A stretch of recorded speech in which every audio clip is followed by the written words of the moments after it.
Welcome everybody. I'm delighted to be here as the Dean of the School of Diplomacy and International Relations. I want to turn my phone off. Please turn yours off. Make sure that you're not disturbing this wonderful occasion. Today we have a special guest, His Excellency Adama Dieng. Was appointed in 2012 by the UN Secretary General Ban Ki-moon as the Special Advisor on the Prevention of Genocide. For more than 11 years, Mr. Dieng was Registrar at the International Criminal Tribunal for Rwanda. Before joining the United Nations, Mr. Dieng was for 10 years the Secretary General of the Geneva-based International Commission of Jurists. Mr. Dieng is a well-acclaimed expert and lecturer on human rights, democracy and rule of law, produced also the draft of the African Convention to Fight Corruption. We have a colleague that just published a book on corruption. Hopefully we will give it to you as a gift later. He is a member of the African Leadership Forum, a former board member of various institutions, including the International Institute for Democracy and Electoral Assistance, the Sanremo Institute of Humanitarian Law, and René Cassin Institute of Human Rights. He's the honorary chair of the World Justice Project.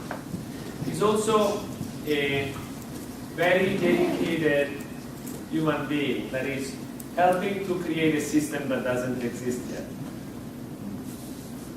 When genocide was invented, after World War II, it took us millions of deaths to realize that there are things we should not do. States signed a convention, International Convention on the Prevention and Punishment of the Crime of Genocide. That convention was signed the day before the International Declaration on Human Rights. If you look at the trajectory of the two documents, you could not see a stark difference. We have human rights everywhere. We have human rights in universities. We have human rights in institutions. We have investment by government in human rights. The genocide prevention, the genocide punishment, not that much. States were a little coy about genocide because a lot of the killing, a lot of the violence was actually done by states. In the last century, more people were killed by states than by war. So Mr. Dieng is coming to a world that finally has realized that we need to be serious about preventing genocide before genocide happens, before genocide is emerging, before genocide is a risk. There are so many things that needs to do. And what we need to do first is to create a system that thinks about the prevention of genocide. How many things can we do if we don't think ahead? How many goals we can achieve if we don't even think about it? How much can we realize if we're not putting the intelligence we need, the relationship we need, the money we need to make sure that what we want is actually what we get. So Mr. Dieng is the third special advisor. He was preceded by Juan Mendes and Francis Deng. And in my view, is the one that really made this office a very relevant office within the UN system, in bilateral with the individual government. And I hope that you will have time to tell you a little bit more on what is happening in different countries, including Tanzania, where individual countries are taking the agenda of genocide prevention very seriously and investing in this area. So I'm delighted to welcome him. Thank you to Dr. Manolovic who organized this lecture, and all the faculty and all the students that are here. Mr. Dieng.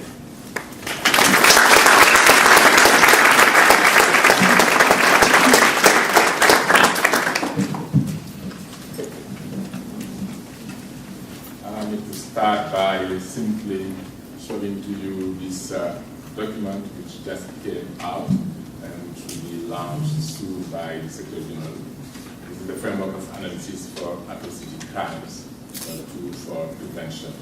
It is accessible to our website. So, important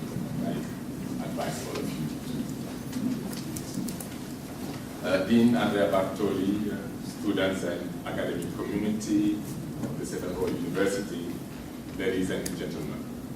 I'm very much pleased to be here this afternoon and grateful for this opportunity to address you on this timely topic, exploring the critical role of the United Nations in the prevention of genocide. I do strongly believe that there is no better place to discuss these issues than at these prestigious institutions where both students and academics continue to engage in cutting-edge research and scholarship, which immensely contribute to the work of the United Nations in the prevention of atrocity crimes. I must add that the choice of this team resonates with me personally, precisely because it directly underpins my mandate in the United Nations as Special Advisor of the Secretary General on the Prevention of Genocide. As Dean Andrea Bartoli just mentioned, the UN involvement in genocide prevention can be traced in the efforts undertaken in the aftermath of the Second World War.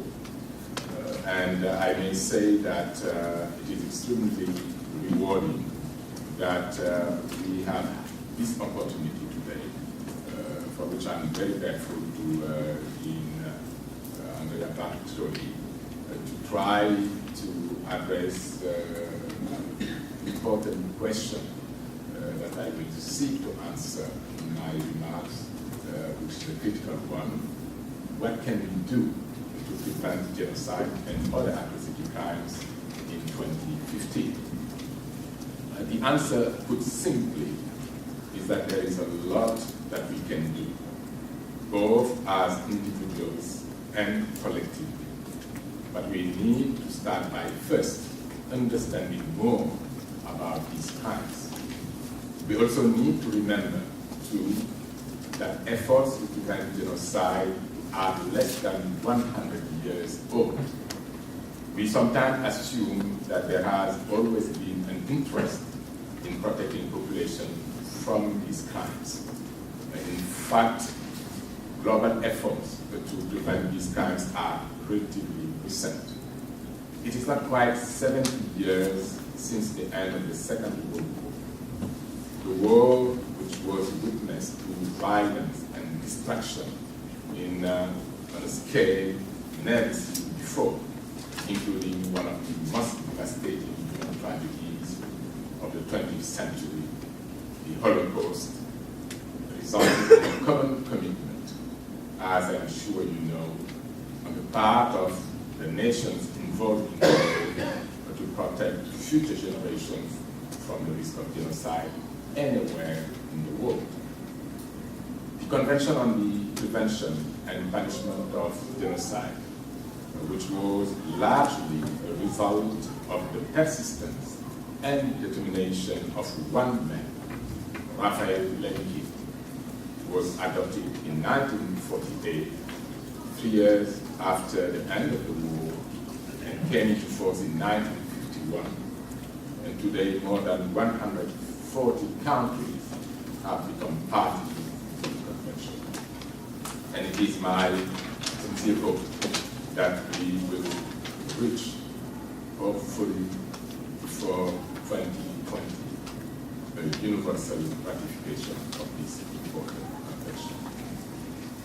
The adoption of the Genocide Convention was followed by the adoption of a broad, powerful body of international human rights law, international humanitarian law, and refugee law, among others, aimed at protecting the rights and human dignity of all people without discrimination.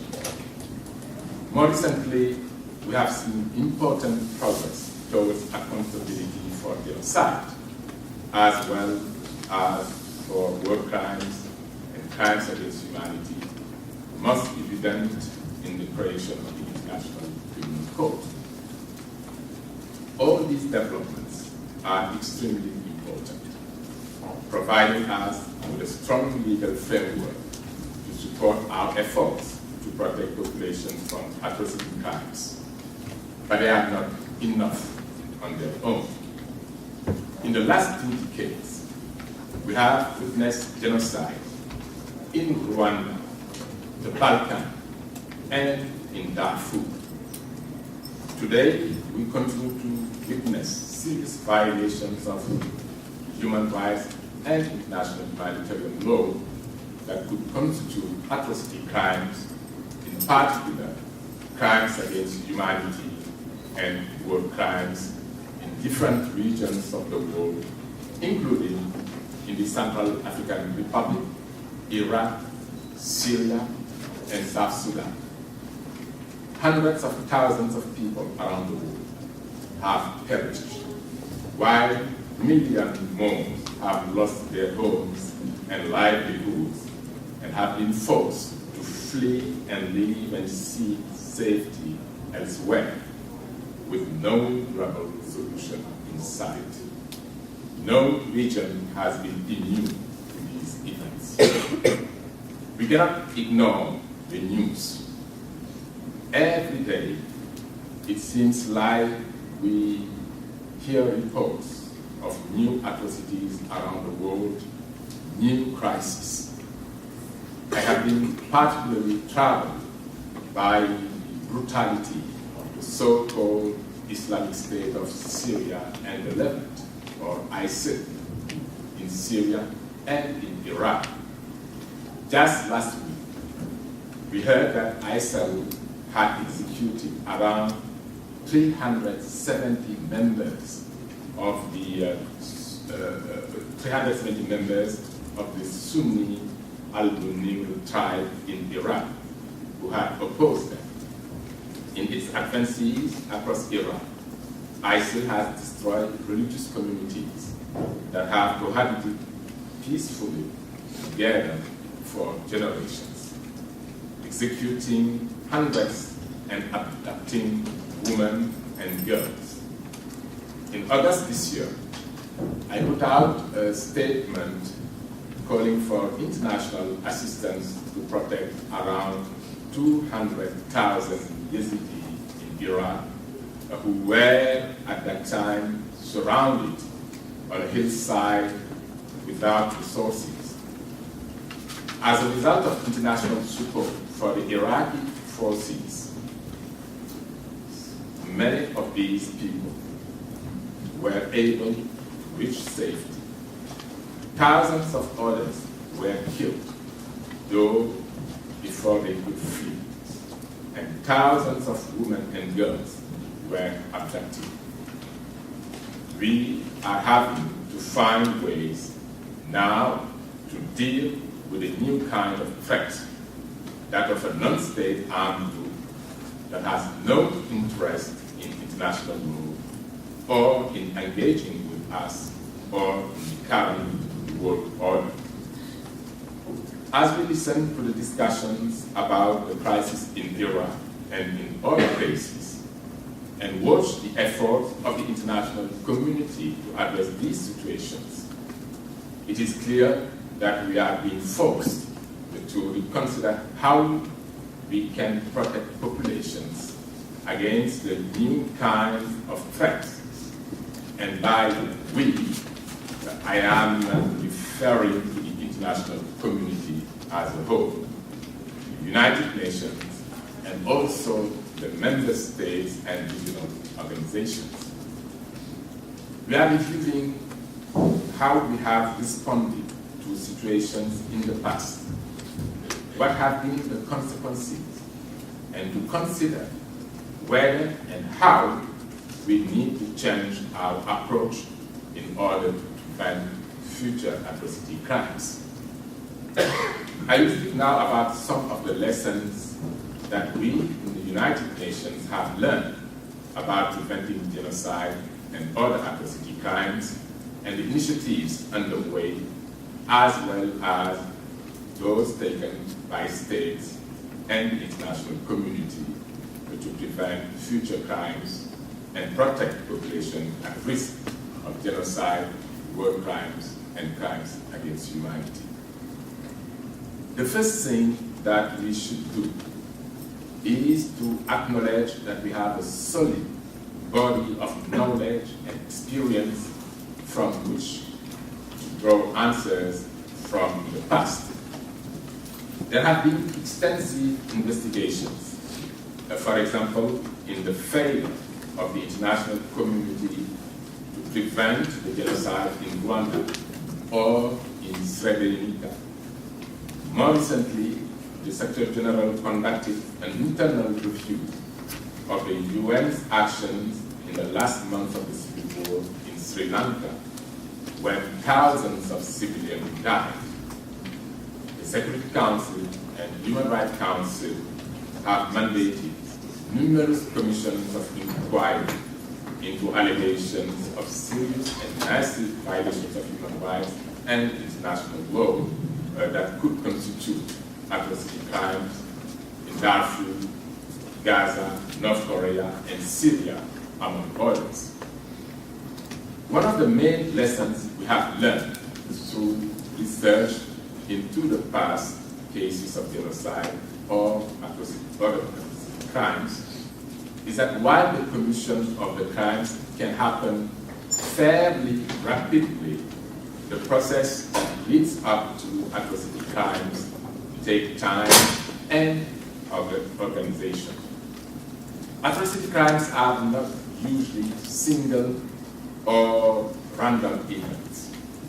Instead, they tend to develop in a dynamic process that offers entry points for action to prevent their development.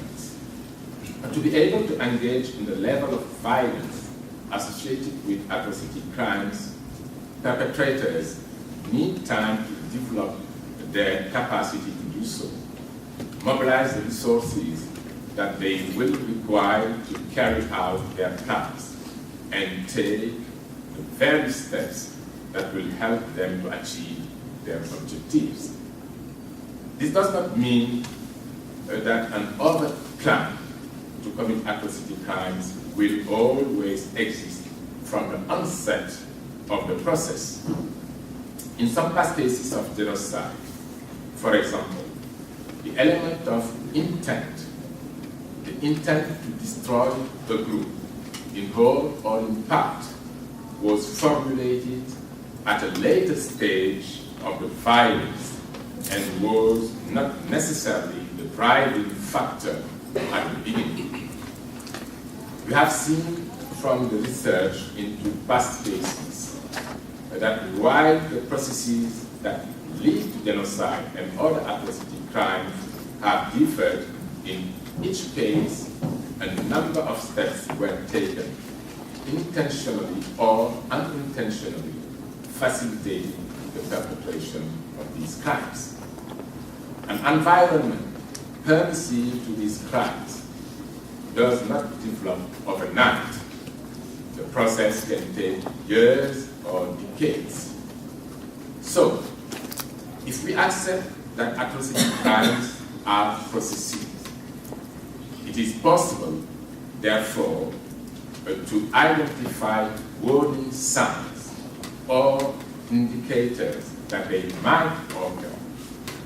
This is particularly true in the case of genocide and crimes against humanity. If we understand the root causes and precursors of these crimes and can identify risk factors that can lead to or enable their commission, it follows that we can also identify measures that can be taken by states and the international community to prevent them. The earlier the risk factors are identified, the greater the opportunities for early prevention. As time goes on, preventive action becomes more difficult and more costly. If, for example, the motivation behind increased violence against a particular group is recognized at an early stage, it will be possible for the state all the international community to develop strategies aimed at addressing and diffusing this motivation.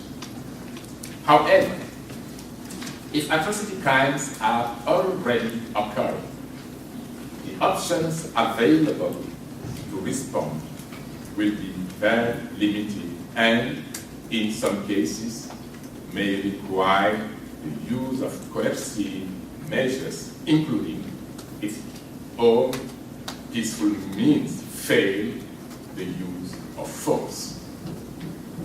This is something that we understand very well, but we still struggle to build support for preventive action at an early stage.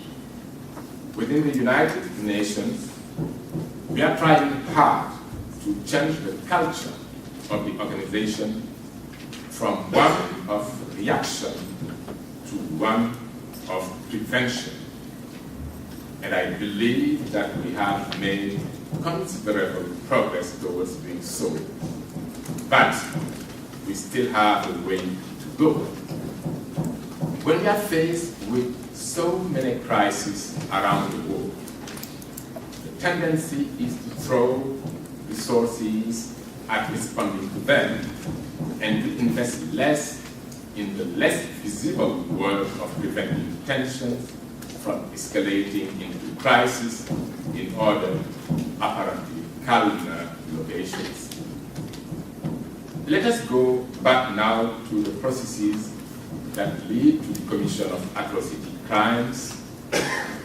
In order to understand those processes and the factors that increase the risk of their commission, my office has developed a methodology, a framework of analysis that we use to guide the systematic gatherings and analysis of the information. That is the document I just presented to you at the opening of my remarks. And as I'm sure you know, one of my key roles as special advisor on the prevention of genocide is to alert the Secretary General and the Security Council when I see a risk of genocide or other atrocity crimes in any situation around the world. We use our analysis framework to guide the analysis that serves as the basis for our advice to the Secretary General as well as to the broader United Nations community. We use this analysis also to issue public alerts via press statements and interviews with the media where we think there is a potential risk of genocide, war crimes, and crimes against humanity. Our framework of analysis contains two analytical tools for assessing the risk of atrocity crimes.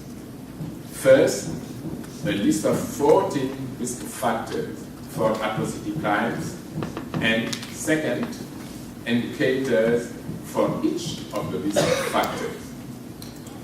Among the 14 risk factors outlined, 8 are common to all crimes, reflecting the fact that atrocity crimes tend to occur in similar settings and share several elements of features.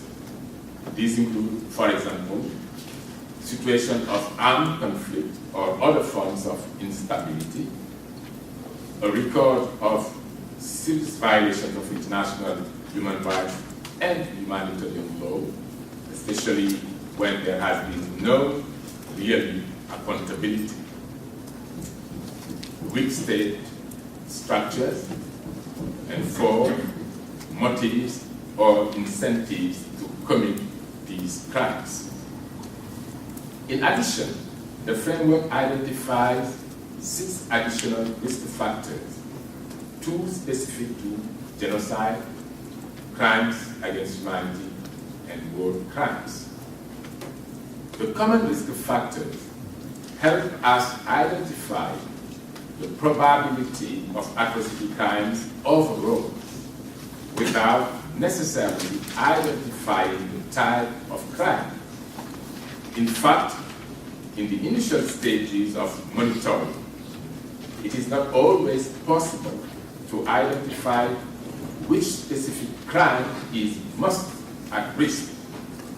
This becomes clearer as the process leading to atrocity crimes progresses. For example, weak state structures put populations or groups at risk of any of these crimes, as do the situation of armed conflict or other forms of instability. The specific risk factor, on the other hand, resulted from the fact that each crime has elements and precursors that are not common to all three crimes. For example, one of the elements specific to the crime of genocide is the intent to destroy in whole or in part a national, ethnic, racial, or religious group. Where we see signs of such intent, this points out a higher risk of genocide. That is something we have highlighted in the case of Central African Republic. We highlighted that in the case of South Sudan, and more recently in the case of Iraq. Risk factors are conditions that increase the risk of us or susceptibility to negative outcomes. Those identified in our framework include behaviors, circumstances, or elements that create an environment conducive to the commission of atrocity crimes or indicate the potential probability or risk of their occurrence. Risk factors are not all the same. Some are structural in nature, such as the weakness of state structures, while others pertain to more dynamic circumstances or events, such as triggering factors. Triggers and other dynamic elements transform general risk into an increased likelihood that atrocity crimes will be committed. The indicators included in this framework are different manifestations of each risk factor and therefore assist in determining the degree to which an individual risk factor is present. The particular indicators identified on the framework have been drawn from past and current cases, but are not intended to be exhaustive. I have spoken at length about this framework because I think it is an important tool and one that could be used by a broad range of actors, from states to civil society, to assess risk and to take action. The framework, as I said earlier, is a public document and is available on our website. But what can be done today to prevent atrocity crimes? If we can identify risk factors, then we can also identify measures that can be taken by states and the international community to prevent the commission of the crimes. Many of the factors that build societal resilience to atrocity crimes are structural. For example, the development or strengthening of national institutions, including legislative bodies that establish the foundations of good governance based on the rule of law, democratic principles and values, and accountability contribute to building societies resilient to atrocity crimes. national institutions that are accountable to the population assume responsibility for their protection and enjoy greater legitimacy. One of the principal sources of resilience is the rule of law. Legislative protection of human rights, minority rights, and the right of refugees and internally displaced persons, an independent and effective judiciary, national human rights institutions, effective, legitimate, and accountable security forces, and a diverse and robust civil society, including a pluralistic media, are all related to the rule of law and can contribute to strengthening the capacity of a society to overcome the risk associated with atrocity crimes. When the rule of law is weak or under stress, these institutions are less able or are unable to function properly, and populations are left vulnerable. If you are interested, you can find a more in-depth analysis of the different elements that build state resilience to atrocity crimes in the 2013 report of the Secretary General on the responsibility to protect, which is entitled State Responsibility and Prevention. This was issued in July 2013, last year. The protection of population from genocide and other atrocity crimes is a responsibility that we all have.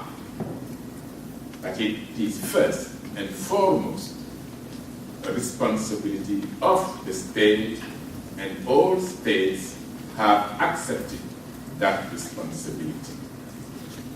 In 2005, in the outcome document of the World Summit, all heads of states and government acknowledge and reaffirm the responsibility to protect their populations from genocide, war crimes, ethnic cleansing, and crimes against humanity, as well as their incitement. This was the first such international commitment to protect populations from atrocity crimes. The three pillars of the responsibility to protect reinforce the primary role of each state and underline the importance of partnership in atrocity prevention.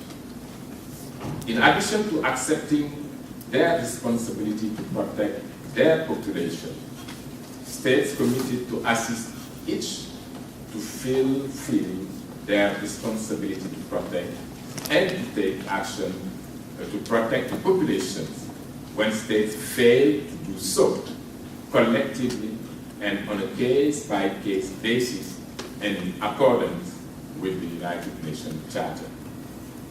The responsibility to protect principle, or as we commonly refer to it, R2P, is almost 10 years old and has had quite a rocky infancy.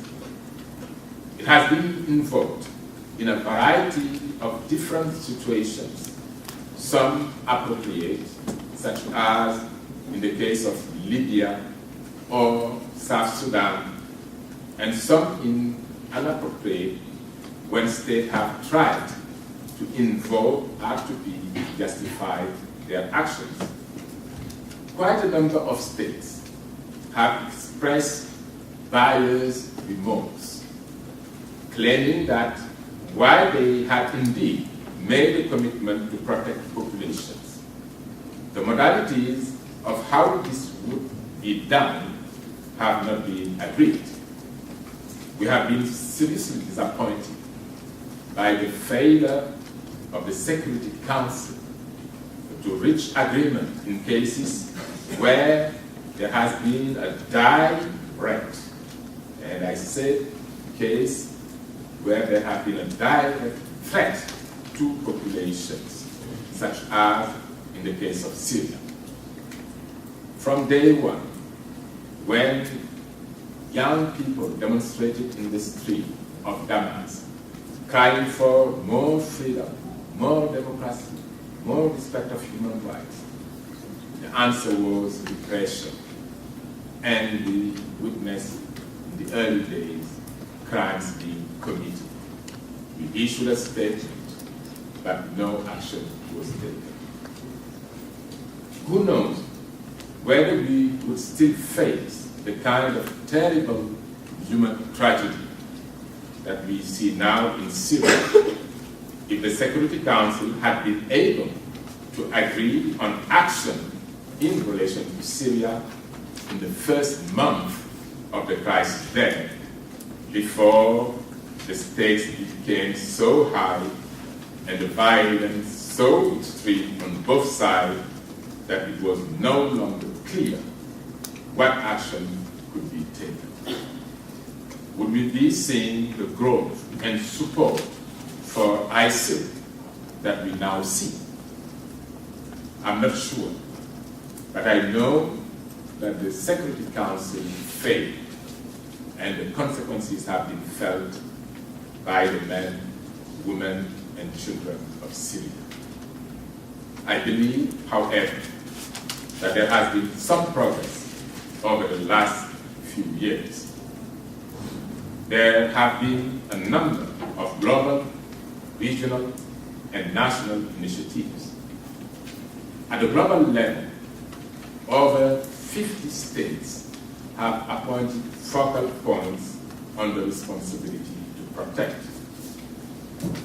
Those focal points are not only there to inform foreign policy decisions or international political discussions that come up to be, such as the informal debate on the responsibility to protect that we hold every year at the General Assembly.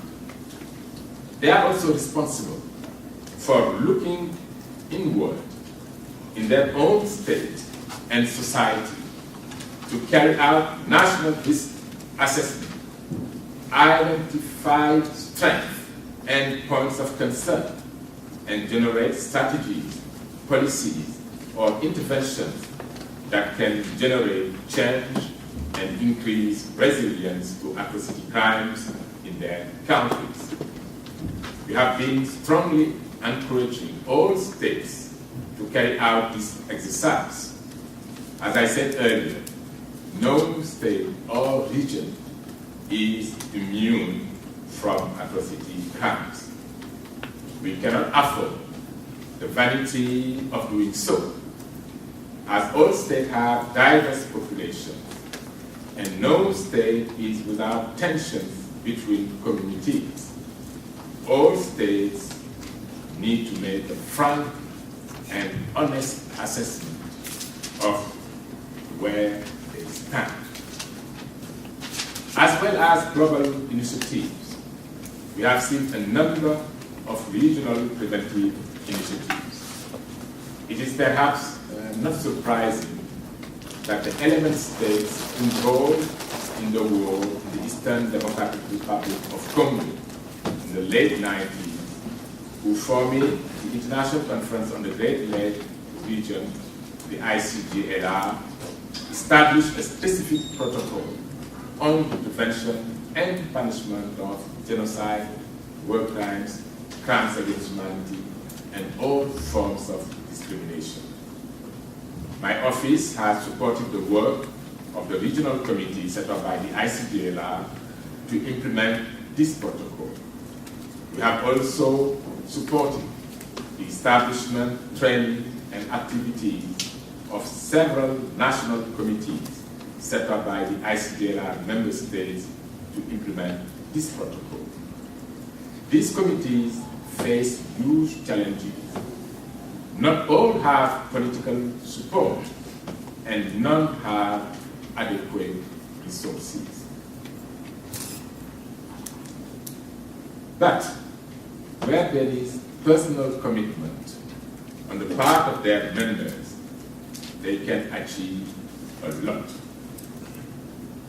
We are very pleased to have been able to support some of the activities, for example, of Tanzania's National Committee, which my good friend Dean Andrea was referring earlier, by bringing together Christian and Muslim communities to work out their differences in a peaceful way. These are the kind of initiatives that we should continue to support. But it requires also transparency. It requires also ownership by the Tanzanian government, the Tanzanian people of this process.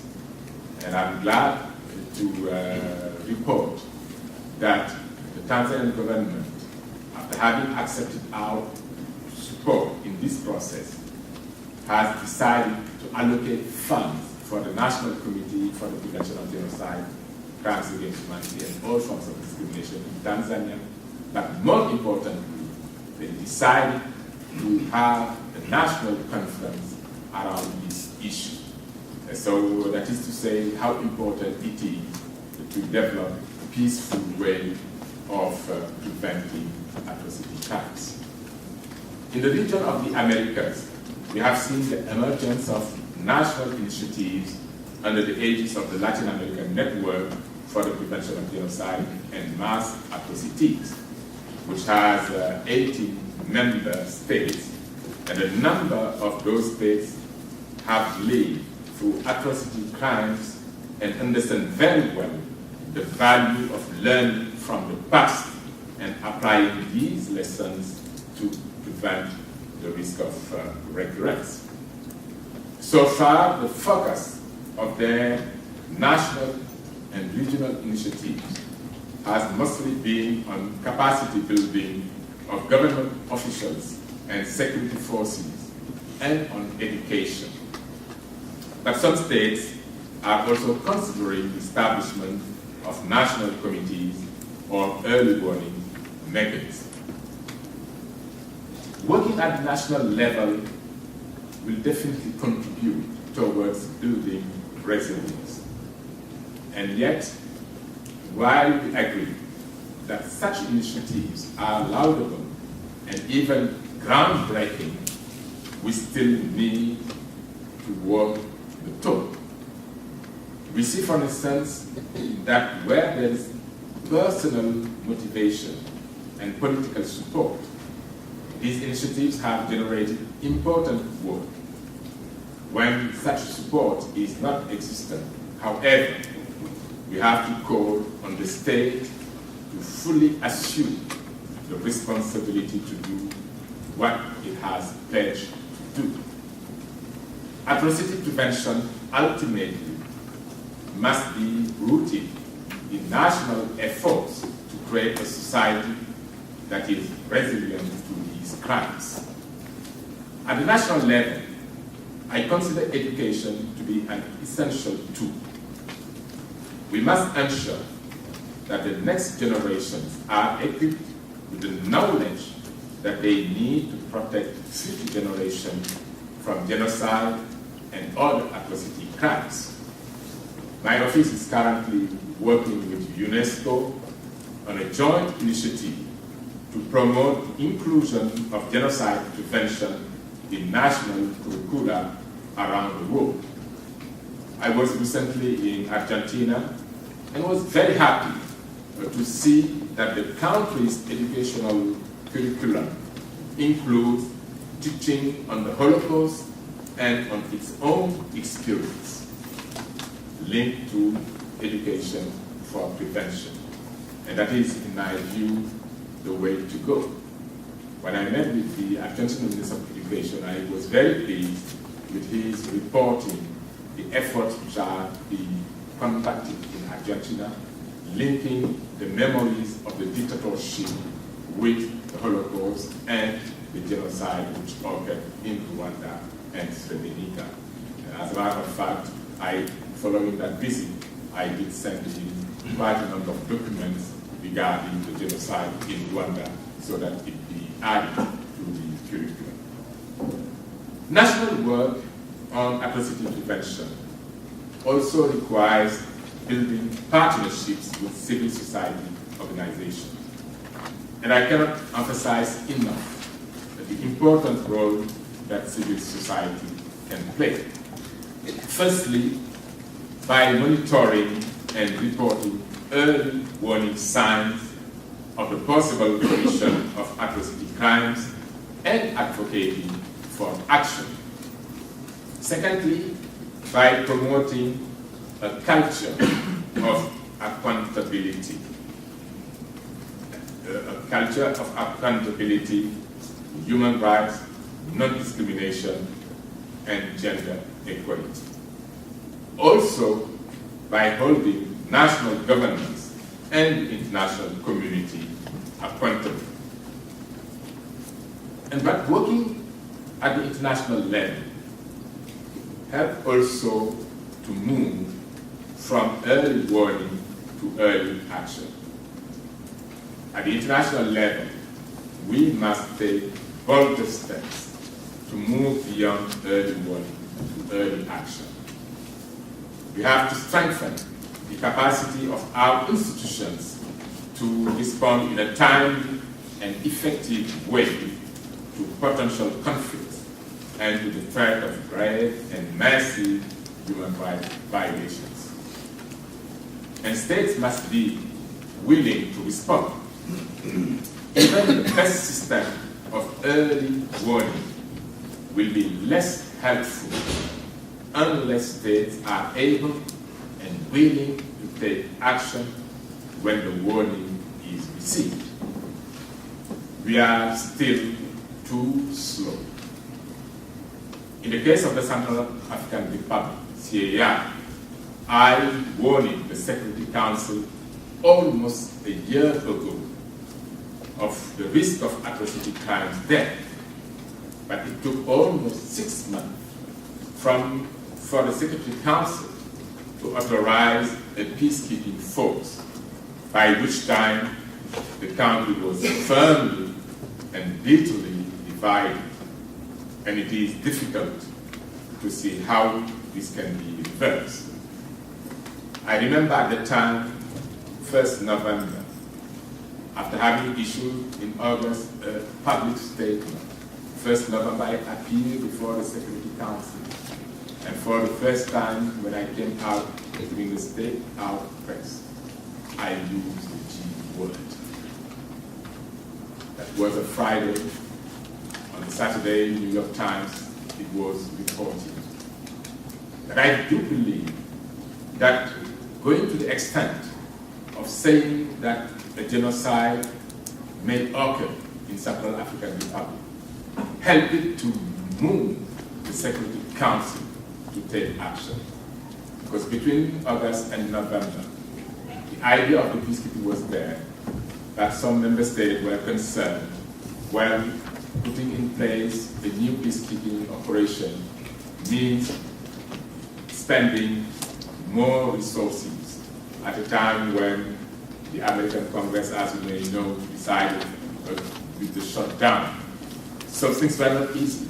You have also funds of the government like UK who might be concerned about the peacekeeping in Somalia, where the European Union fund should be. So it was extremely worrying that there was this type of concern which could have delayed. But hopefully, when I made that warning and sounded the alarm before the council, action was taken. And I'm extremely grateful to those ambassadors in the Security Council, and particularly to Samantha Power, who in the case of the United States made a lot of efforts to get Washington to really support this process. And I was very pleased when I visited Central African Republic. The very same day, Samantha Power was there also visiting CAR. So that is to say that where there is political will, something is possible. But let me say that at most critical stages, stopping genocide and other atrocity crimes can require robust international action of the kind that only the Security Council can authorize. But before that critical stage is reached, there are many other things that can be done. Before thinking of the use of force, the Council can authorize sanctions. Different UN bodies can establish commissions of inquiry. International and regional actors can put in place mediation structures. And a range of international and regional actors, including neighbors, can channel their good offices. And getting back to the question that this lecture poses, we have to do a lot more to prevent atrocity crimes in 2015. The work is sensitive and complicated. Sensitive because no states want to accept that genocide or other atrocity crimes could occur in its own backyard. And complicated because even when the facts are on the table, the significance of those facts is often denied. And the states, with the authority to take timely and decisive action to protect population, often become mired in political and strategic discussions and fail to take action. The absence of political will, even in the face of grave violations of human rights, constitute a major challenge. However, there is much that we can do as individuals, as citizens, and as members of different kinds of organizations. It is important to understand that prevention of atrocity crimes is a responsibility that falls to all of us and not to one actor alone. Member states, regional and sub-regional organizations, international organizations, civil society, and individuals, we all have a role to play. And each and every one of us can make a difference.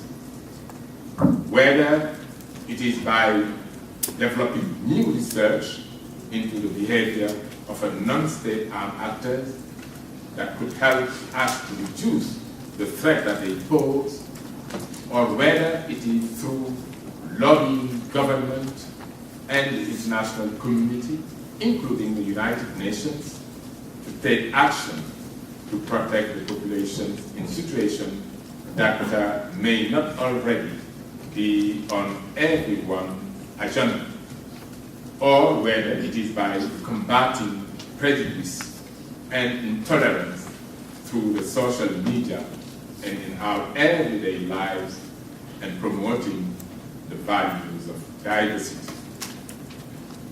I remember when I visited in June 2013 the Vatican and was fortunately blessed by Pope Francis I and had a very useful interaction with Cardinal Toran and Cardinal Paxa. I remember one word of Cardinal Toran. He said to me, Adama, I don't think what Seton said about the clashes of civilization is really the concern. He said our concern should be the clashes of ignorance. We have to know each other better. The Christians have to try to know better the Muslim. The Muslim have to know better the Jews. The Jews have to know better the Buddhists. If we manage to know each other, if we manage to avoid these clashes of ignorance, we would therefore be in a position to build a better future for the next generation. But I think we need to do all of these things and to do them in a spirit of partnership. To do them in a spirit of shared commitment to protect humanity from the scourge of atrocity crimes. We say in the past, never again, nunca más, plus jamais, but unfortunately, we are seeing again and again atrocity crimes being committed here and there, and we need therefore to mobilize all of us. And that is why I will encourage all of you to make your contribution. I keep saying that my mandate, I'm simply the holder of this mandate, but it is a mandate which belongs to all of you, to all of us. Each of you can make a difference. I mean, I was mentioning to Dean Andrea Bartoli that in a couple of days I will be meeting a group of religious leaders from Syria, from Iraq, of all religions. Because it is my view that it is important that those leaders who have such wide influence among the population get together. I mean, we believers, we have to remember that if God, Allah subhanahu wa ta'ala, if He wanted, we all will be one color, we all will be speaking one language, we all be one nation. But as I keep saying, Allah is someone who loves diversity. He loves diversity. I created you in nations, in tribes, etc. So therefore, we have to accept. If we accept that God has created us at His own image, we should therefore aim to look like. That means we have to aim to be love, to be peace, to be truth, to be beauty.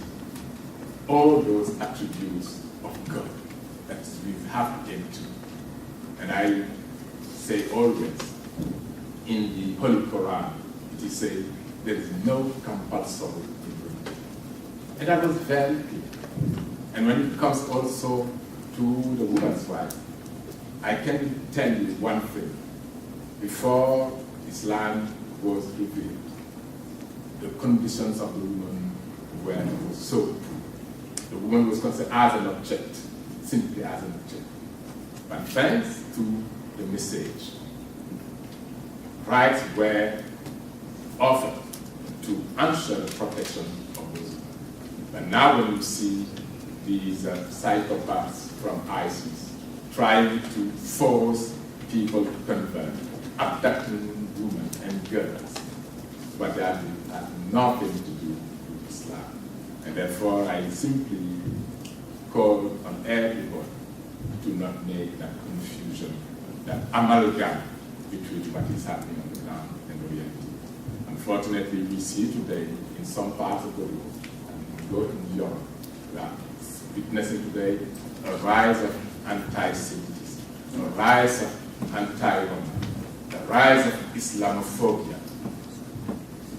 When a Pakistani father killed his son in London, one decided that the whole Muslim fathers were killed. We have, therefore, to revisit some of our way of thinking. And I did say recently before the University of Geneva that Louis XI was dreaming about the utopian city when he launched the Crusade. But then we had the Third Reich, where also these Nazis were dreaming of world pure, and we saw what happened. But they failed, despite the Holocaust, despite 6 million Jews who were killed, despite the millions of Roma who were killed. The Nazis did not succeed. They did not succeed. And I can tell you, ISIS will not succeed.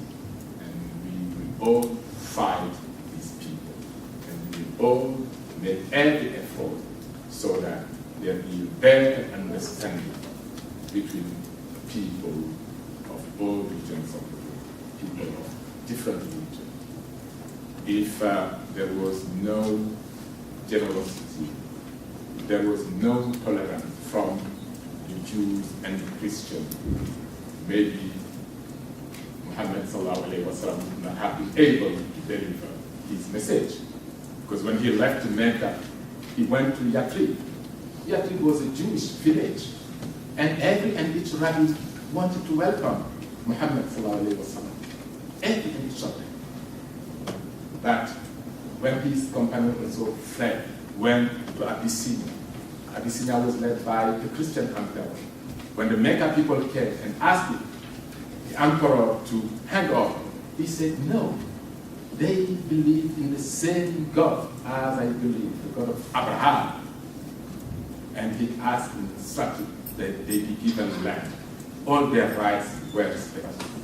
So that is to say, we should be one. We should be united. Let us not allow anybody to drive us in the darkness. Let us make sure that those adults who allow their children to go and recruited by these Salafis, by these extremist jihadists, ISIS, this should not happen. But that means we need to have more justice around. When I say justice, it's not only justice before the court. We need also social justice. We have to eliminate the root causes for extreme poverty. We should not allow today that there are people who are dying of hunger around the world. I thank you.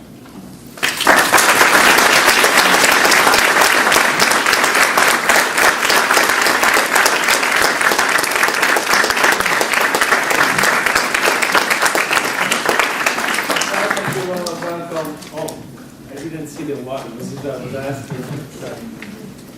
I hope that you will allow some question and answers, some comments. But before we go into question and answer, I would like everybody to take a little process leap. And believe me in knowing that when you receive a talk of this importance, it's good for you to process this a little bit.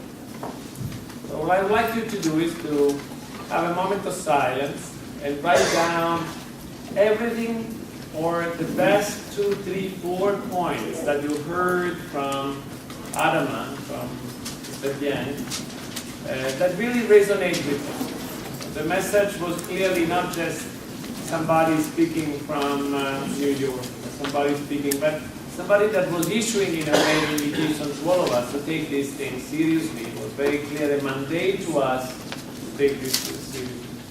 After you write these 2, 3 things, when I will give you the signal, you will just turn to your right or to your left to somebody that is close to you and share this with those who are close to you. The reason is because once you say something to somebody, whatever you are saying is much stronger and it becomes to you. It's real, it becomes real. So I hope you don't mind, in addition to listening to Mr. Dieng, is to do this exercise with me. So 1 minute to write your own reflection, and then we will share in a moment with everybody else.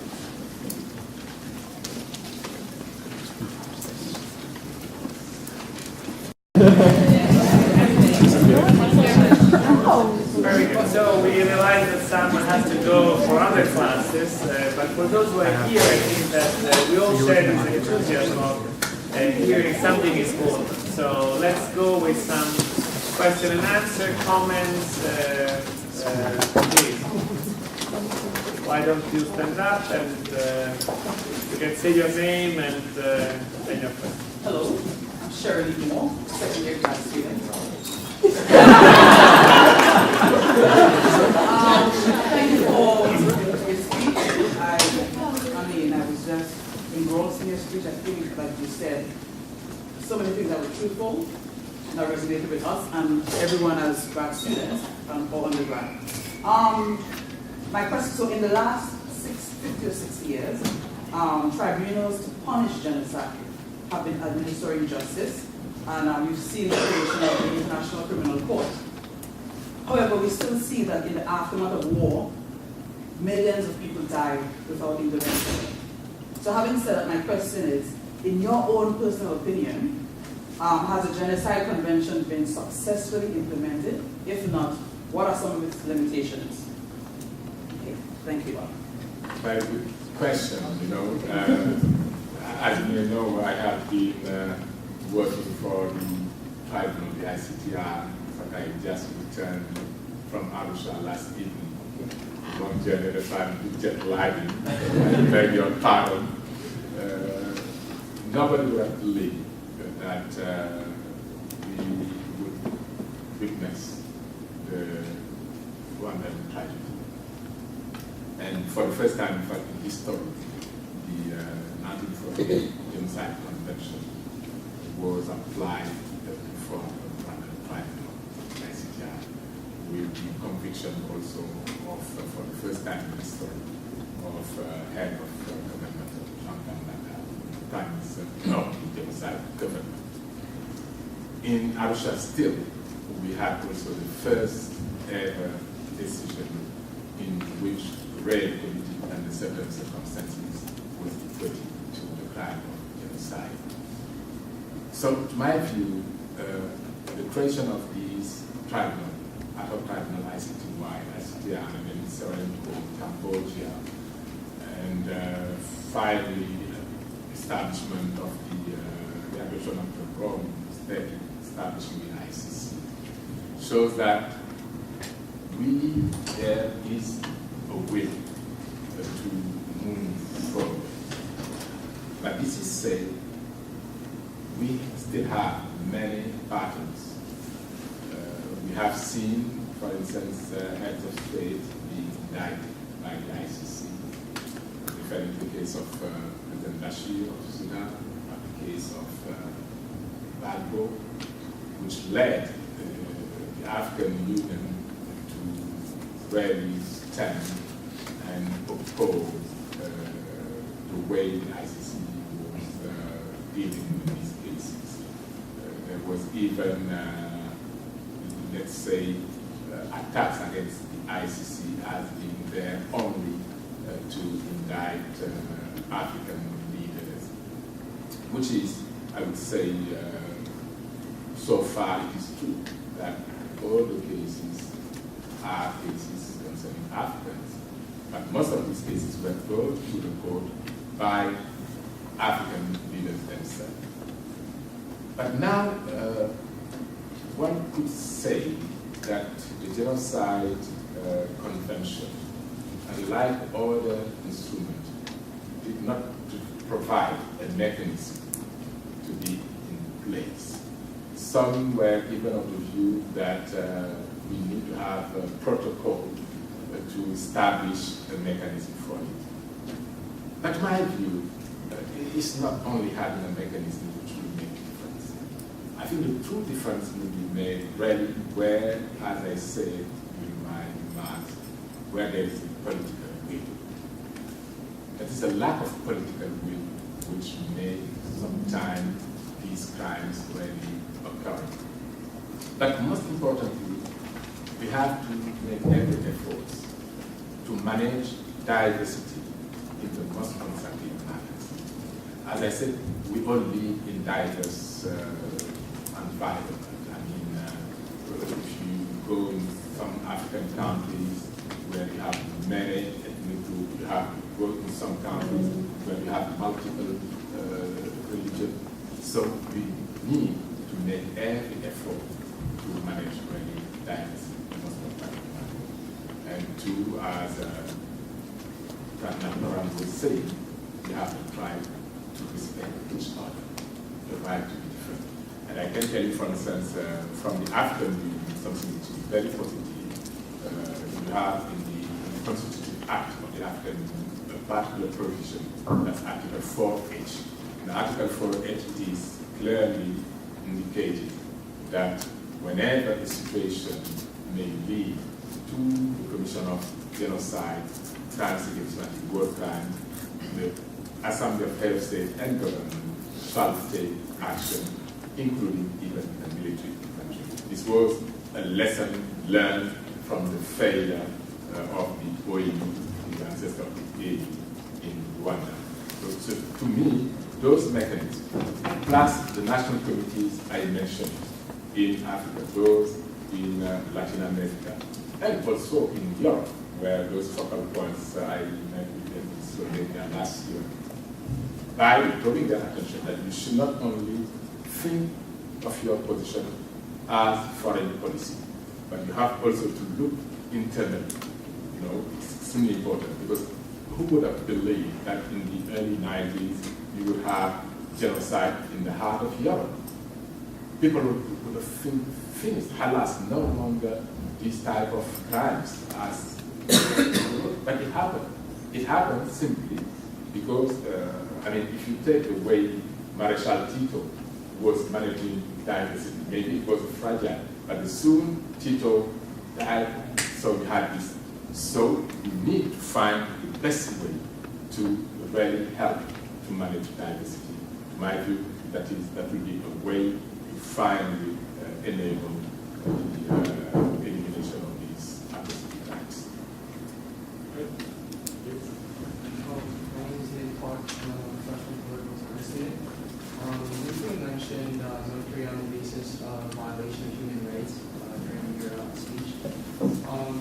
Were there or is there any discussion on how the United Nations or any international organization would approach North Korea in order to mediate or repudiate on their violation of human rights? Thank you very much. As you may know, the Human Rights Council established a commission of inquiry into atrocity in North Korea.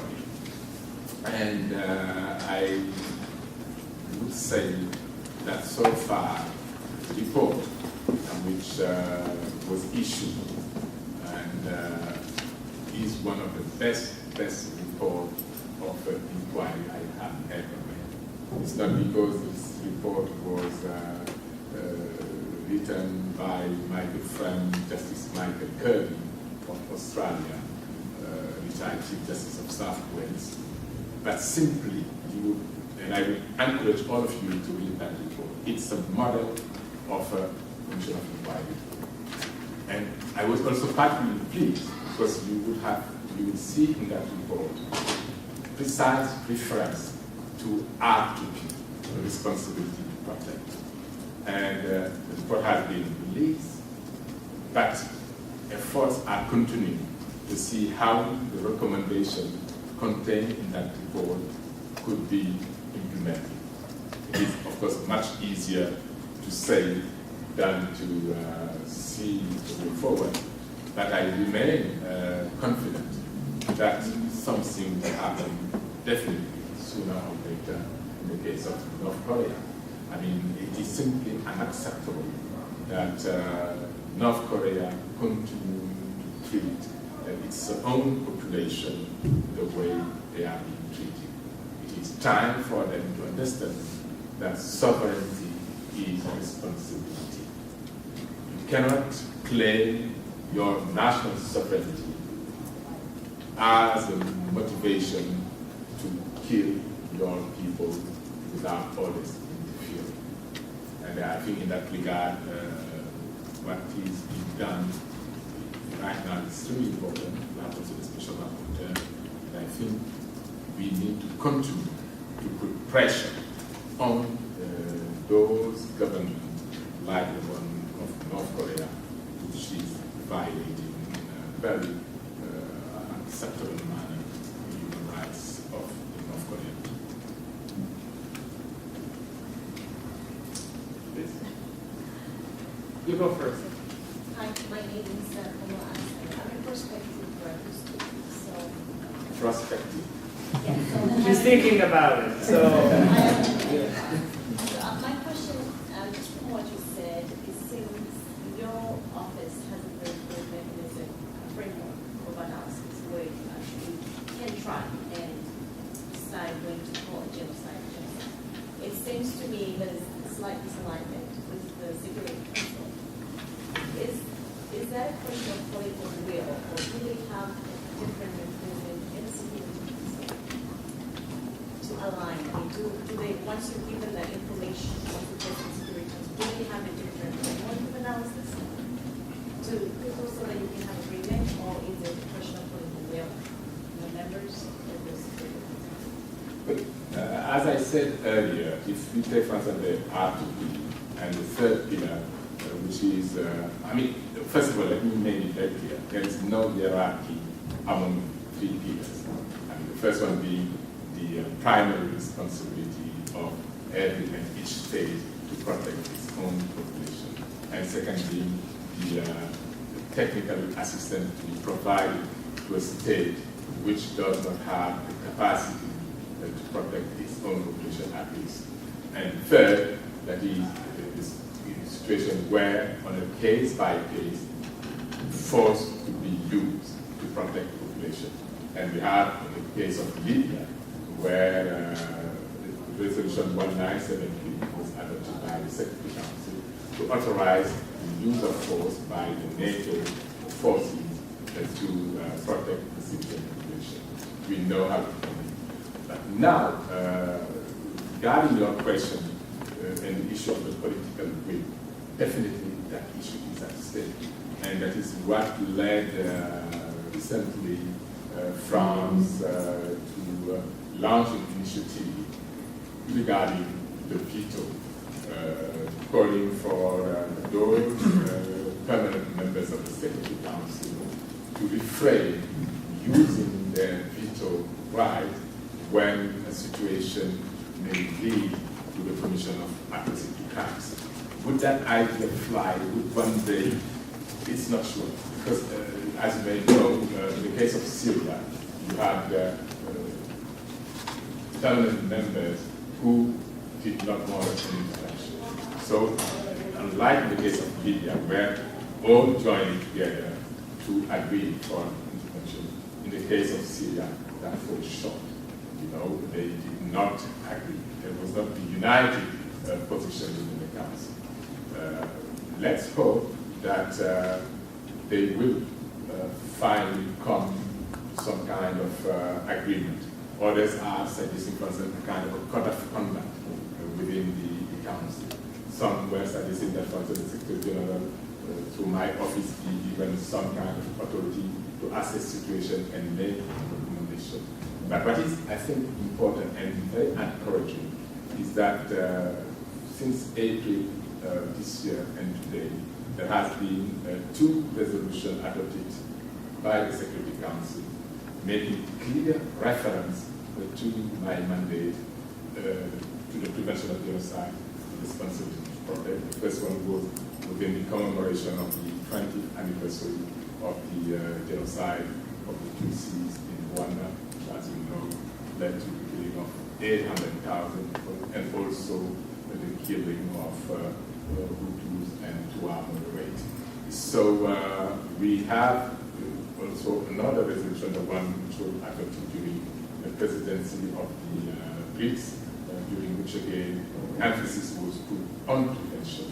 And just recently there was a debate also at the council where they reiterated the need for more exchange between my office and the Security Council to make sure that I brief periodically the council. I think this is very encouraging. That shows that there is today at least a clear concern from council members to consider prevention as a priority. And let's hope that through this process we will be able to make a difference in the future. Alexander Hennessy. Can I see all those who want to speak, just for me to have a sense of how many we have? 1, 2, 3, 4, 5. Okay, so we'll do. Please. Alexander Hennessy, I'm a faculty member in political science and public affairs. I want to thank you for your wonderful talk, and I agree entirely with you that early intervention is key, right? To not let the situation escalate. But for re-election seeking politicians, authorizing the use of force early is very risky because the soldiers might come back in body bags. That's not good for re-election seeking politicians. So it seems to me that politicians have an incentive to let the crisis escalate, to then get support for the use of force, right? I mean, after Rwanda happened, after the world saw the pictures, then everybody thought, oh, we should have gone in earlier. But the problem is there's nothing at stake for governments in Rwanda or Darfur even now, there's oil in Iraq, and still we're not really doing anything. So my question is, how should this incentive and compatibility problem, how should that be addressed? This incentive to let the situation escalate before the use of force is authorized. Well, as you made, the use of force is provided under Chapter 7. And the resolution adopted under Chapter 7 are, of course, binding. To my view, what is extremely important is to make use of the other available tools contained in the Charter. And you have Chapter 6, which is extremely important. I always have my Charter in my copy book. So we have to use the various tools which are in this very important document. So I referred earlier to the sanction, to the mediation. But it's always, why do we not use them? And if we use them, I'm sure we may not need to go for the use of force. In my view, the use of force should be ultimate cause. I have been very reluctant, for instance, to agree that in the case of Iran at that time, there was the idea of providing arms to the Syrian opposition. And there was what President Obama called the red line. So I was very reluctant, to be honest. Simply, I was afraid that arms may end with the hands of criminals, with some of the jihadis who were in Syria. And I think later on, my analysis proved to be right, because we discovered that there were elements of Al-Qaeda even there. So here again, we need to come to a peaceful settlement. Kofi Annan mediation failed. Ladar Brahim mediation failed. We have now Mitsura, who is trying another approach, and I think that approach could be successful.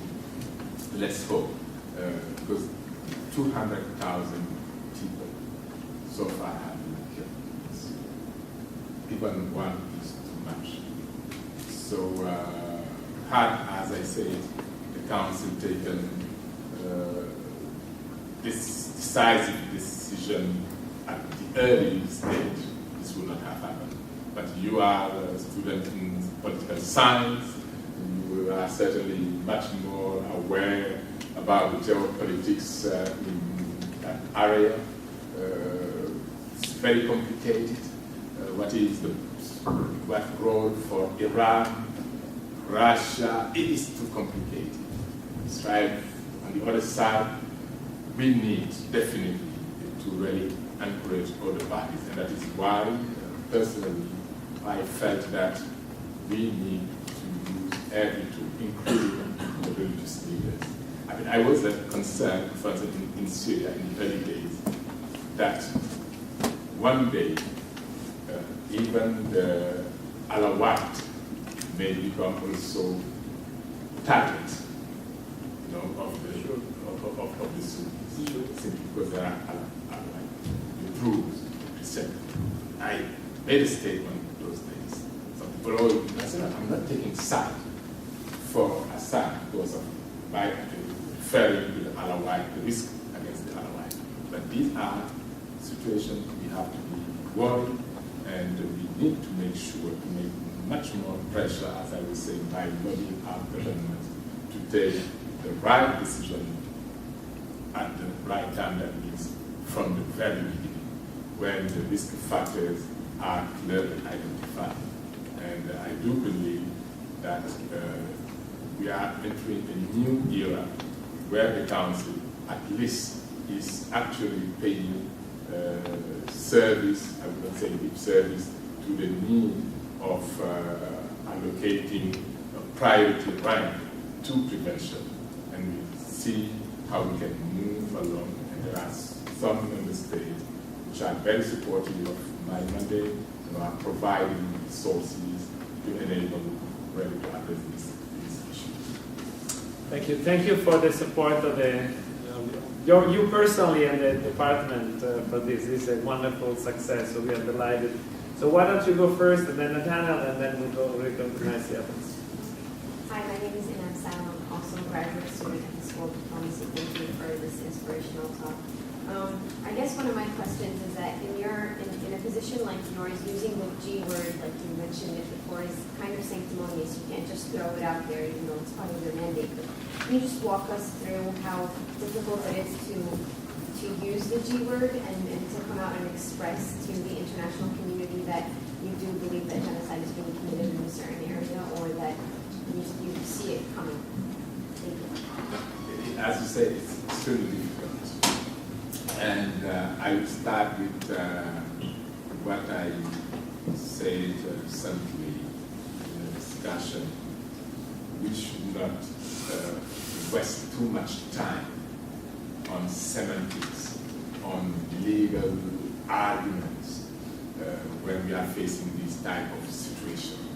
We need simply to take action and protect the civilian population who are at risk. We saw it in the case of Syria, but until I came with the G word, people were very reluctant. I don't want either to use the G word simply to make the member state feeling guilty or feeling that they should do something. Because genocide doesn't happen overnight. It's a process, as I say, some come out of it. And the risk factors, we can see them. We can see the risk factors, identify them. And that's what within my office I have information documents. Every day we receive information from all parts of the system, the press, the media, everywhere. And these information are compiled, they are analyzed, they have analysts from various coming from various regions of the world, because that is extremely important. And then, based on these elements, we can come to the conclusion that ABC states today are on the red list. They are states where there is a risk of genocide, or as I said earlier, of other atrocity crimes. And you can see the state MNP are states which are on the yellow color, where the risk is not that high, but where there are some elements which are there. And then we have another category of state. So if you go by that, through that framework, you can therefore see what action can be taken. For instance, I'm still very concerned about the situation in Myanmar, where the Rohingya population are still being discriminated, discriminated on the ground of their origin, on the ground of their religion, and this has to happen, to stop. This has to stop. I mean, I was very surprised to see a monk leading a group of nationalists, almost a Nazi, and killing people simply because they were massacring Rohingya. And we saw later that this situation led even to affect Myanmar citizens who are of Indian origin and Muslim. So the dangers of not managing this that is extremely important. And therefore, we have to really make sure that when we see a situation where there is a risk, we have to speak out and take the right decision to halt the potential of genocide. And I can tell you, Secretary Banking has been extremely courageous to the extent of saying to his special advisor, speak out. Speak out. When you have your boss encouraging you, So we cannot but really do what needs to be done. Of course, it is not always member states may not like it, particularly those who are potential delinquent state. But we have to face it. We have to face it, and we have to get all of you to get mobilized when this situation happens. So we have Tanya, we have one, and then I think we have you as the last one. Right, please. Actually, why don't we listen the three of them together so that we can then... Well, thank you so much, Mr. Dieng, for your message, and I also appreciate your dedication to the prevention of genocide. I will begin by saying that you, as you noted earlier, the primary driver for preventing genocide is the responsibility to protect. But however, to quote your colleague, Nabi Philae, most of the time, R2P has been politicized in two ways. One, sometimes UN member states delay taking action due to lack of political will or interest. Or two, the right to employ R2P as a tool for regime change. So now, in your capacity and perspective, what do you think need to change for the world to realize that R2P should only be a tool for humanitarian intervention and not regime change, regardless of politics? Second, in your speech, you mentioned that there has always been warning signs of a potential conflict in every situation that has degenerated into genocide so far. But most of the time, I have seen the ghost of Rwanda in a frontline documentary on CBS. I've also met General Delab. They all wanted early intervention. General Delab wanted intervention, early intervention, but the UN failed to intervene, and Rwanda faced genocide. Also, you mentioned South Sudan. There were signs in South Sudan from the time when there were, because I'm a native of South Sudan, when there were disagreements between the president and vice president. And then now the president fired the vice president and the entire cabinet. The UN was aware, there were reports on the ground. The UN also failed to intervene until after 10,000 people were killed. Yes, I appreciate the UN is now in South Sudan trying to keep peace, but the UN did not intervene early to stop that situation from degenerating into conflict. So now, I think like you mentioned, and I have heard many other people speaking, I think moving in early within the UN has existed as a policy and a promise, but it has never been a practice. What do you think needs to change in order for the world or the UN to be able to apply preemptive intervention rather than later trying to establish a situation that has already exploded? Thank you. Thank you. So why don't we hear the two questions too, so that... So thank you for coming. I was just going to ask, given the recent release of the last two Americans in North Korea and potential negotiations regarding denuclearization, especially the 55 group, do you think that will, how will that affect future UN action regarding human rights questions? Because some have reported since Friday's release that this is in response to discussions last month with North Korea being referred to the PCC. Thank you for your remarks. They show that there is hope that we can actually prevent mass atrocities from occurring.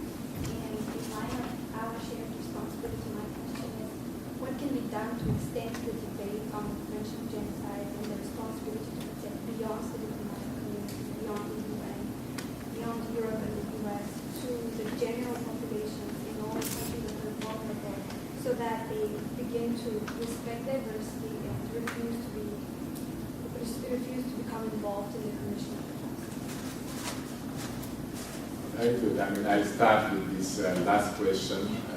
next year we are having a stock-taking exercise. That will be the 10th anniversary of the adoption of the Samuel Arthur document on the responsibility to protect. And we have all region, all the civil society, etc. Because as you rightly say, we need to have this debate beyond the borders of the United Nations. Many people who are concerned with power. And we will have civil societies in all regions also to participate in this effort.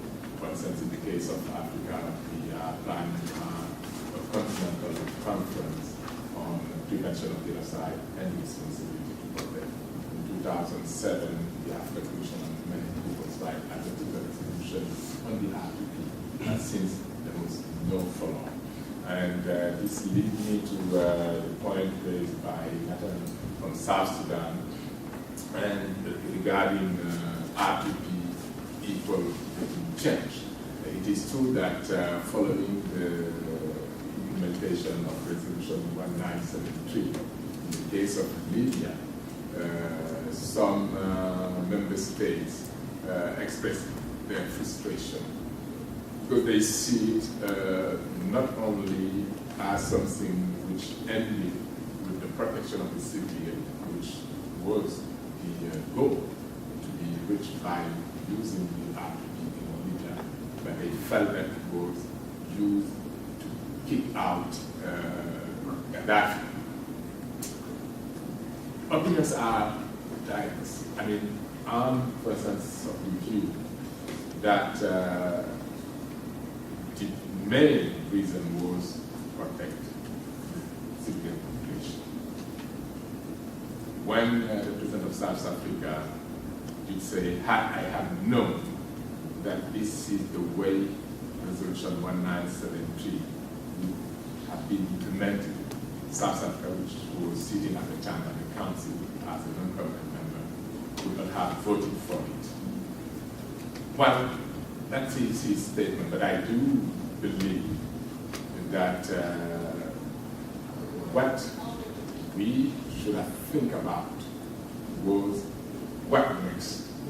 I mean, one thing is to make the that intervention, but another thing was to really make clear that after you set something which could prevent future atrocities to occur. Because we have seen, despite the fact that Gaddafi has gone, we saw atrocities in country. The weapons were everywhere, and one may even if that did not facilitate the worsening of the situation in the northern part of Mali, Tuareg, Kidal, etc., and also in other West African countries. But how to resolve this difficult question?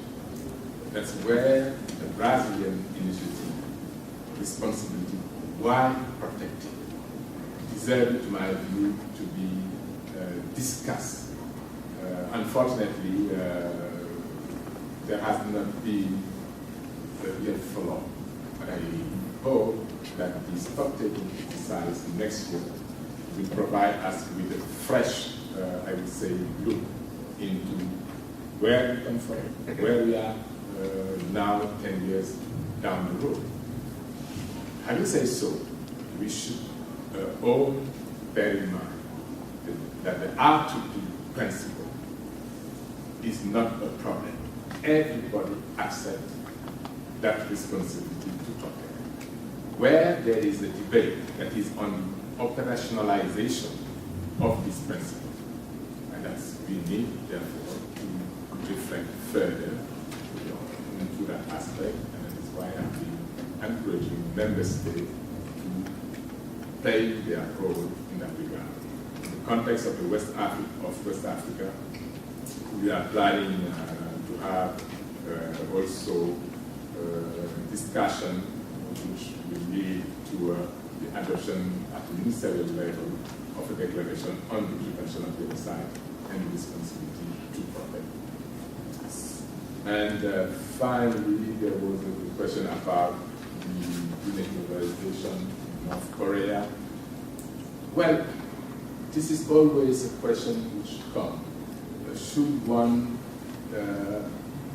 refrain taking action on a particular situation because you have another, you are looking for something?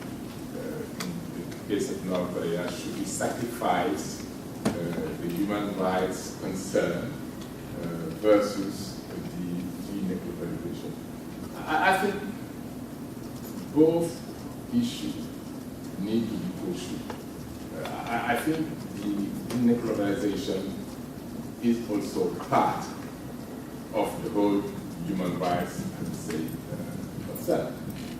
Even to be worse. I mean, imagine tomorrow if it is established that North Korea has a nuclear power and that is the right to life, which will be simply in danger. But I remain confident that at the end of the day, a solution will be found. As I was saying earlier to our young brother, the decision was taken by the Human Rights Council. The report of Michael Kerry. Nobody would have think that we would have such important report today, but it is there. And it did not stop there. The work is continuing. I have some reports which I just get when I came this morning in my office. And second, we have to bear in mind, and we are talking to you guys who are in South Pole, in diplomacy.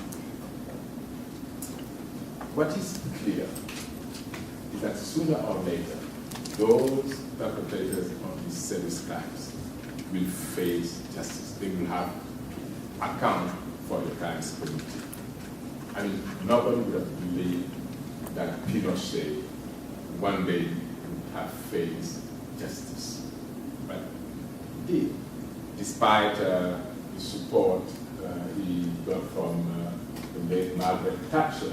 But the House of Lords decided that there's a case, and nothing will prevent tomorrow that those in North Korea who have committed these crimes, they have to face it.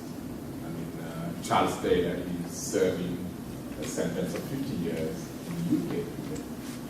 Who could have believed that Charles Taylor, who thought he was so powerful in Liberia, committing atrocities, will be today in a small prison cell, to the extent that at some stage his lawyers were asking if it was possible to transfer him from UK to serve his sentence in Kigali, where there were some Sierra Leone detainees who were serving their sentence. So let's remain optimistic. I'm personally someone who is optimistic by nature.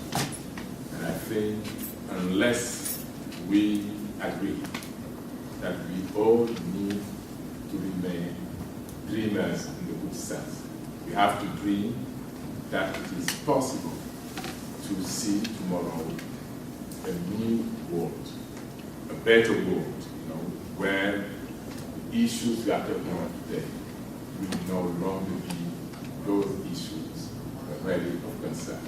I will say so. We also have to remember one thing. We are human beings. And as long as we will have human beings, we will have also the devil around. We will have the devil around. So it's therefore we need to also put emphasis on education. We have to make sure that from the childhood, people are being educated. Of course, we will see change is going to come for sure in a world where things will change. We have seen the Ebola crisis. The Ebola crisis, I think, is ringing the bell that although Ebola is not an airborne disease, but it could have been. So there's we live in one world have identified cases. One case, I think in New York, there were 2 Texas, a case in France. So, that should this crisis lead us to close our boundaries? No. But we should therefore be more open.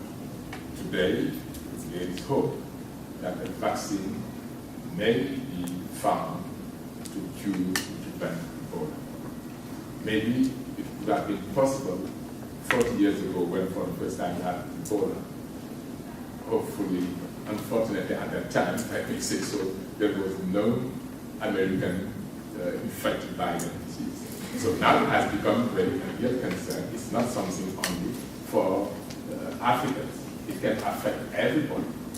So that's why I remain confident that things will change. I forgot to mention one thing you said about the South Sudan and the UN failing in South Sudan.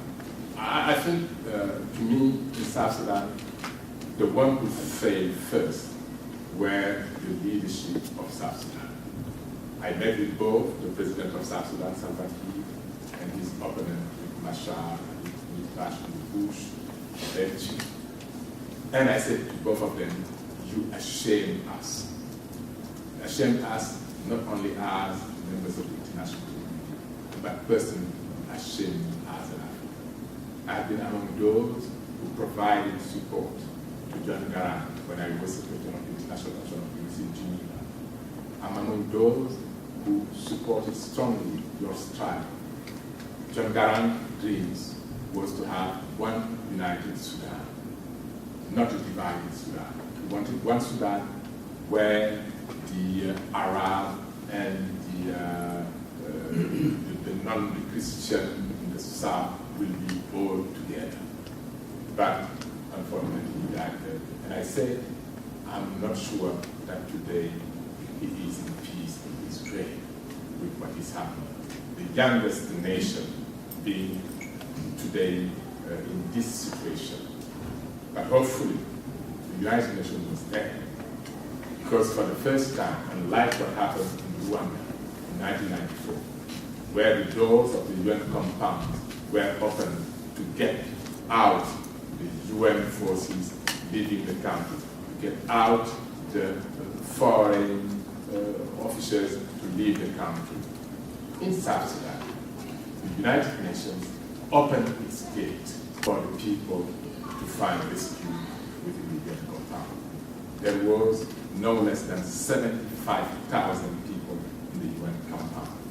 Had those people not been rescued by the UN, they certainly, the number you have said, would have been much larger than it is.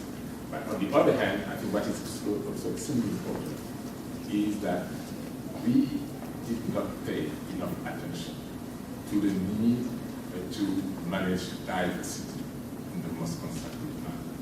We have been talking about the Dinka, about the Nuer, etc. in South Sudan.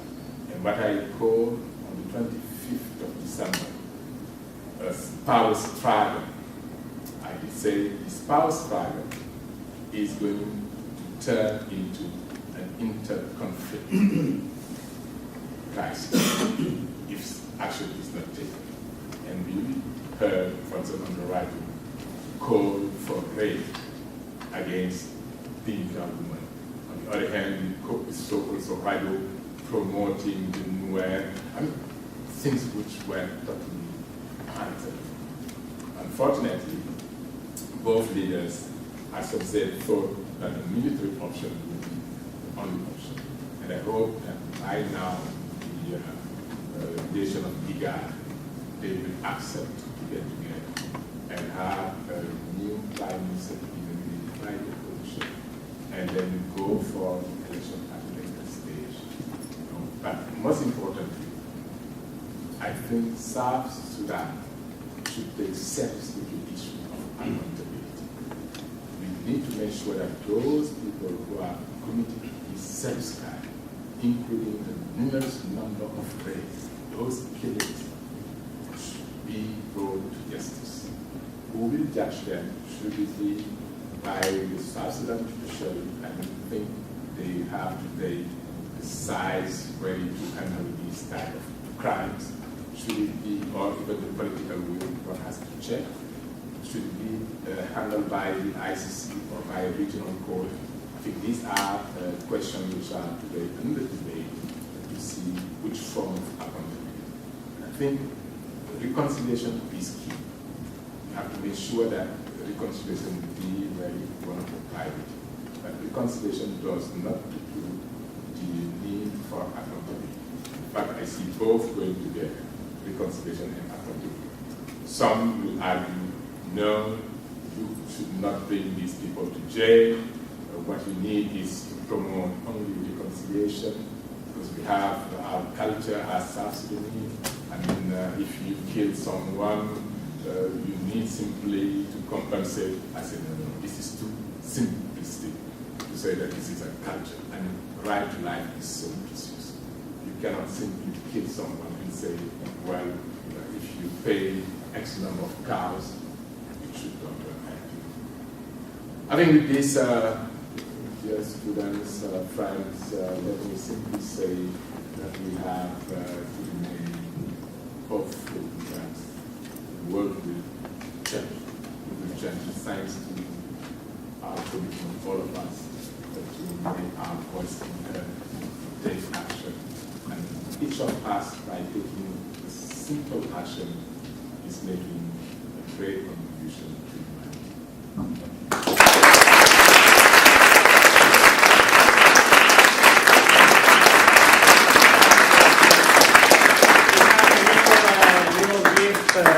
As a way to welcome you to Seton Hall, and it's just a way to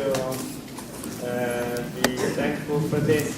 And I must say that when I heard you remind all of us that the UN opened the door to the South Sudanese, I felt very strongly that the humans invented long ago the antidote to genocide, and it was hospitality.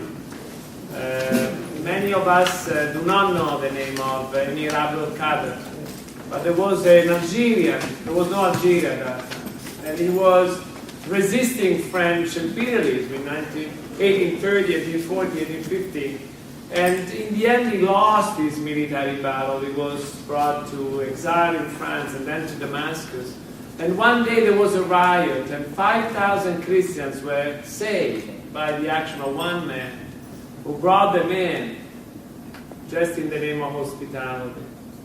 He was recognized by Pius IX, by Lincoln, and Muslim leaders of all fashion that knew hospitality. The reason I'm mentioning this is because we heard tonight a very powerful voice that many Americans have difficulties in hearing. And this is why I feel that Seton Hall is so important, as any university, a place where truth, goodness, and beauty can be encountered. So we are really, really delighted, and thank you again.